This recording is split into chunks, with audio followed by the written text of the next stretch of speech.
If you don't have time or don't get around to reading this book, then let me at least tell you a couple of things about the epilogue, where Karen Howe tells the story about a couple using AI for good to preserve an indigenous Maori language. So in the epilogue, she tells a story about a couple. One is Native Hawaiian, one is Maori. They're living in New Zealand.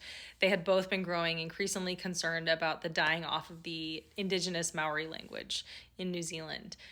One becomes the CEO of Tahiku Media, which is a public broadcast company. They have a light bulb moment because they realize they have, hundreds of hours of audio tape of this language being spoken, because all of the broadcast is in this indigenous Maori language.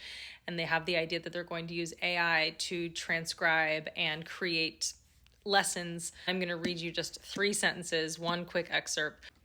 This is where Tahiku's story diverges completely from OpenAI and Silicon Valley's model of AI development.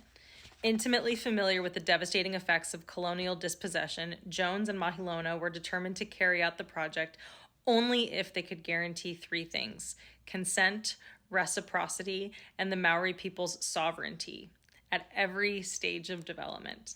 This meant that even before embarking on the project, they would get permission from the Maori community and their elders, asking them if the endeavor was even something they wanted. To collect the training data, they would seek contributions only from people who fully understood what the data would be used for and were willing to participate. To maximize the model's benefit, they would listen to the community for what kinds of language learning resources would be most helpful. And once they had the resources, they would also buy their own on-site NVIDIA GPUs and servers to train their models without a dependency on a tech giant's cloud. Consent, reciprocity, sovereignty. If we can use this technology and its power and harness it to tackle discrete, specialized issues with the help of experts, fuck yeah.